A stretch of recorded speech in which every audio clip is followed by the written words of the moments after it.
So in the last episode, I said I would start with this bulkhead. Basically, I need to close off this framing and put up the drywall so that it terminates at the window. And the first thing I need to do is cut off this overhang.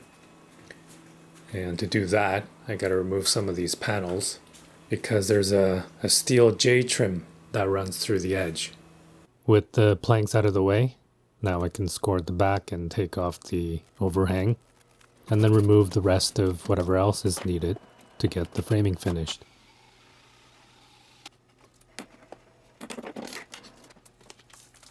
So from up here you can see the bottom edge is pretty wavy.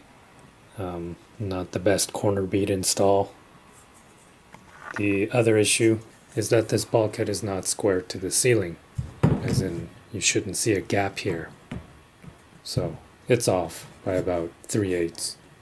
Also not square to the wall, about 5/8 in this case.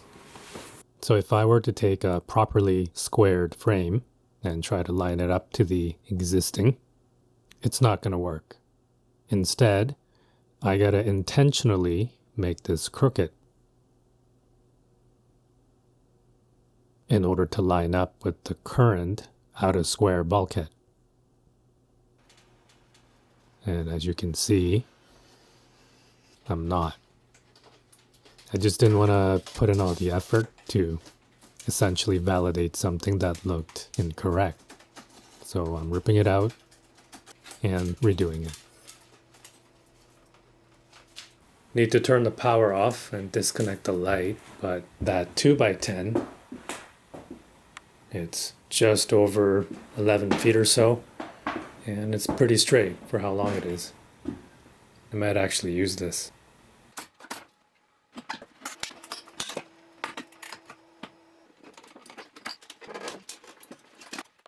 Now, with the bulkhead gone, I spent a little bit figuring out what's what. These white Romex were definitely for the recessed lights, a dedicated 20 amp for the dishwasher, which I didn't like the way it was stapled, some hots that I didn't know what they were for, and then loads of seemingly dead, cut, and abandoned wires in the old school fabric insulation.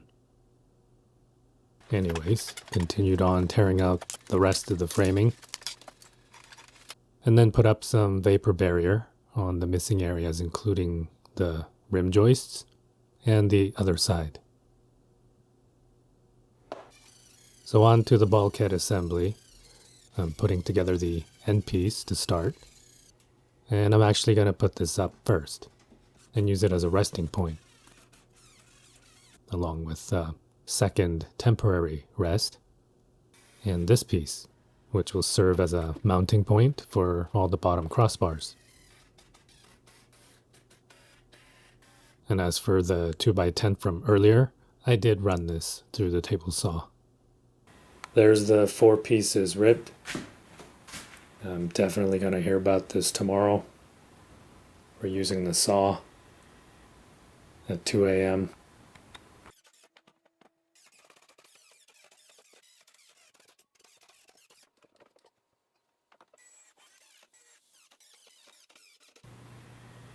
So there's the bulk of the front. Brace the open section so it doesn't wobble.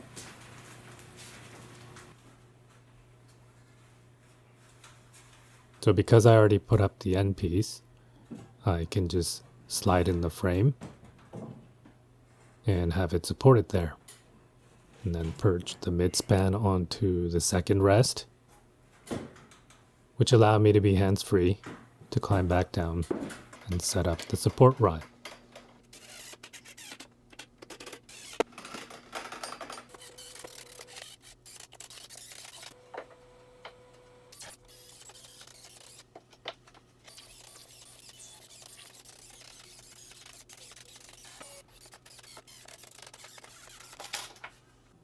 Quick laser check shows the outside edge of the half bulkhead is also at a square, and that the inside edge is not only at a square, but also twists as it gets to the wall.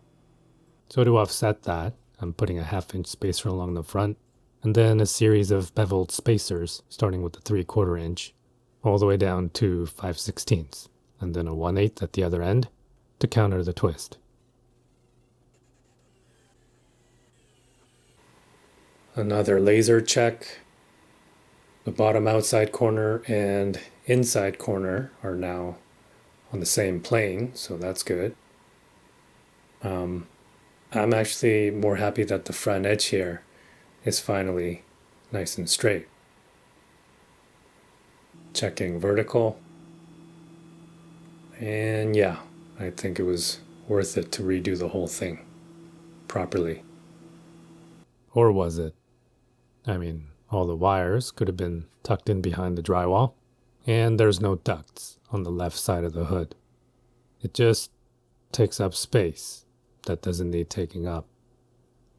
In fact, I don't like this entire section as a whole. All these clusters of awkward lines with the consecutive reverses. Other than maybe 6 or 7 feet to the right of the hood, the rest of it, it's actually not needed at all. So I wanted to try a couple of ideas. The first one is to strip out the bulkhead entirely and replace it with shelving. And then the second is to put a casing around the hood. The shelves to the right will be fairly shallow, about 5 inches deep, to allow for the duct to run behind it, and it can be whatever color. As for the casing, I like this idea a lot. I think it gives the hood and the range, these two things being arguably the focal point of the kitchen, a much more substantial presence. So, off with the bulkhead, and off with everything else, except, of course, the ducting.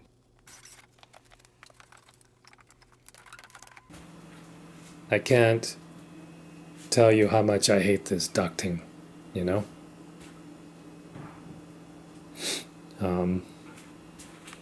It would look so much better without it, but this is where it is. All I can do is cover it up somehow. In any case, I do have to remove a section of the duct so I can reroute the wires behind it. So I took off the exhaust elbow, which I've done before, but it wasn't until this time that I actually saw what I saw. Now, up until this point, my understanding of this ducting was that it traveled up through the second floor and out the roof, which, as it turned out, was clearly not the case.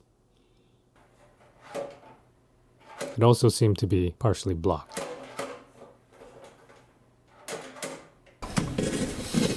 Okay, I don't know what's going on here.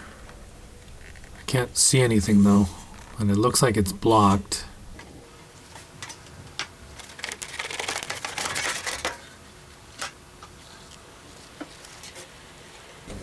Okay, I'm hearing rain. I still don't see anything.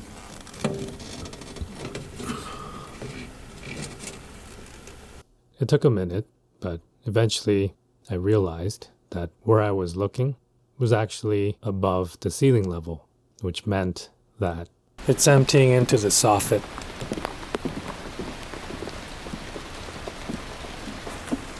So that's the soffit up there. Those are the air vents.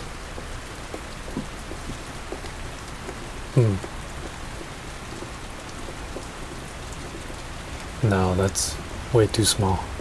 The tiny 1x6 opening that I initially dismissed turned out to be correct after all, albeit severely inadequate in both its intent and execution.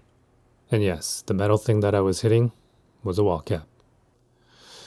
So, there's that.